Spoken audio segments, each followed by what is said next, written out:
You know who might hate this movie more than critics? PETA. Yeah, if you're a huge animal lover, particularly horses, don't go see this movie. Hey guys, Davey here with a new movie review. I know it's just a tad bit late. I usually have the movie review up by Friday because I tend to see movies Thursday night, but my schedule is a little conflicting. But as long as it's up by Saturday, I think it's all cool with me. So 2016 is known for two things. One, killing off celebrities, and two, giving us video game adapted movies. We got Assassin's Creed later on in December. I'm making sure I'm getting them right. Got Assassin's Creed later on in December, and we had Angry Birds last month. I don't know how that happened, but now we got the in-between Warcraft. And in this movie, we have the humans and the orcs waging war against each other for the land of Azeroth. But when a new threat emerges, they might have to do the unthinkable. Unite to face this new evil. And that evil are movie critics, because this movie is being torn apart to shreds by the majority of the big time critics out there. And I can honestly say after watching the movie that maybe they are exaggerating just a tad bit, similar to how they did with Apocalypse. Now don't get me wrong, this movie unfortunately does not break the video game curse of delivering us the magnus opus of a video game adaptation of a movie. But I can't say that this is the heaping pile that those critics are making this out to be. In my opinion, I think the biggest problem with Warcraft is that it was given to a writer who really does care about the games, but it's also handled by a director who I don't think really cares for the games. Because, and I mean that in a friendly way. Like, I'm not saying that he doesn't care, like, in a douchey way, like, oh, I'm being given this video game movie, Warcraft. I'm Duncan Jones. I did little independent films like Moon and Source Code.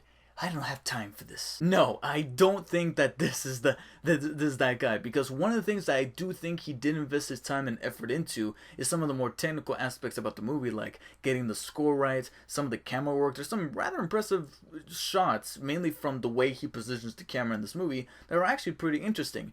And the CG, as overused as it is in this movie, there's a certain point where it kind of all blends together to actually create a universe and create these designs for these characters, particularly the orcs, that after a while you just forget about it and you just feel like you're watching a captivating cinematic from a video game, which Blizzard tends to release for their games. But somewhere down the line, I feel like maybe somewhere out there is a 2.5 hour, or maybe even a 3 hour cut of this movie, the director's cut, ultimate edition, an R-rated ultimate edition somewhere. I put that out when it comes out on Blu-ray, because even at 2 hours and 3 minutes or 2 hours and 6 minutes around there, this movie still feels heavily rushed and badly edited and very off pace, that it really does hinder the experience. And more importantly, it provides the movie with problems that are not only there for a video game movie, but just for a movie in general. One of the things that people have been saying is that this is a movie that's going to be appreciated by people who play the video games. And don't get me wrong, for the first 15 or 20 minutes, I felt like that was indeed the case, because they're talking about these lands. And okay, let me put this out there. I'm a video gamer, quite indeed a gamer, because I play a video game every single day, and when I beat one, the next day I'm starting a new one.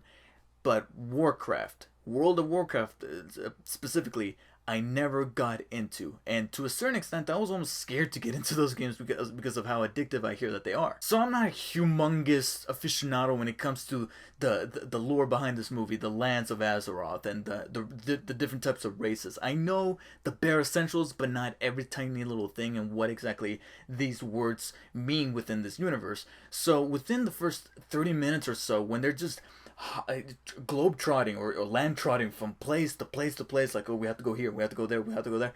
What bothered me the most, more so than not understanding the lore, is not having a chance to understand it, and more importantly, understand these characters. Because the biggest problem is that I almost could not give a flying shit about almost anybody in this movie. Any character in this movie was written, I don't want to say badly, but just very superficially, to where they could have been interswapped. Especially our main hero, Lothar, played by Travis Fimmel. I don't know if maybe he just needed something to do in between seasons of Vikings, but he did not give a shit about this movie. He did not want to be in this movie at all. He didn't care about the script, about the video game, about the tennis balls that he had to interact with, because he is just blank in the majority of the movies. Either that, or he almost looks drunk in some scenes. something happens to his character later on in the movie, something humongously emotional, or at least it's supposed to be humongously emotional, and he does not react at all. It's just, oh my god, I felt like I was the director within the theater, like, please give me something. And what makes it sadder is that I cared more for a CG character than I did for him, because on the other side of the spectrum we actually have Dolatan, Dolatan, something like that. The main orc, so to speak, the orc that does come up with the idea of uniting the humans and the orcs together to fight this new evil, played by Toby Kebbell. And I can honestly say that Toby Kebbell could possibly be the prodigy to Andy Serkis, who can jump into a mocap suit and actually deliver a good enough performance to sell us on a CG character. Because this is the guy who played Koba in Dawn of the Planet of the Apes, and he made that guy a very sympathetic villain. He almost does a similar thing here with this orc, where I actually cared about him. I recognized that he was a CG character, but he felt like a legitimate spirit within this creature of the body of a creature, and I just find that really compelling. I just wish that they could have done more so of that in the movie, because aside from this orc, there's also little moments within the movie that I'm like, okay, that's pretty nice, that's pretty cool. Especially towards the end, this big decision gets made at the end of the movie that I'm like, okay, that's actually pretty interesting, because it does have this political turn to it. But for every little thing that it does like that, it does something that's either cliche or could have been good, but it's just rather rushed. I mean, honest to God, there's some scenes where characters just hop from place to place, and you're like, how do they get there? Like, breathe.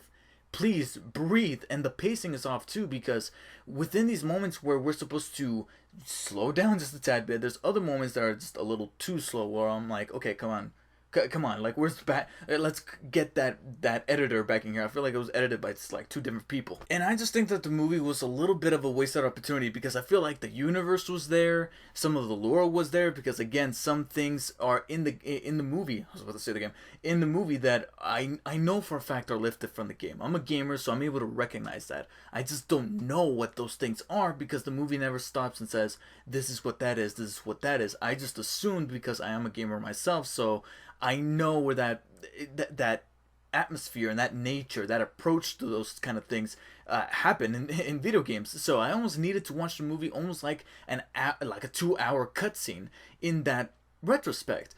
But I shouldn't be able to do that, because I don't play WoW. So this movie should be able to do something that the video game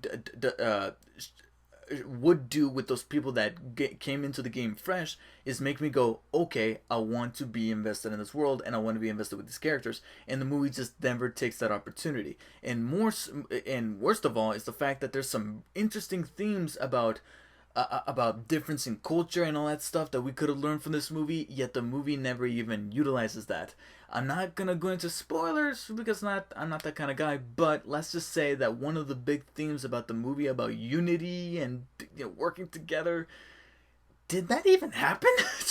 I'd say, for those of you who've seen the movie, please tell me, do you even think that kind of got accomplished by the end of this movie? Because I just feel like things just happen, especially at the ending, where the shit's just happening left and right, and let's just say some people start dropping like flies, and I'm like, okay, easy, Game of Thrones. I know you got the same musical composer, but you're not that property. Come on, take it easy. So some technical aspects about the movie really worked, like the camera angles and some of the CG actually absorbed me, especially when you have an actor like Toby Kebbell to actually put in a good performance.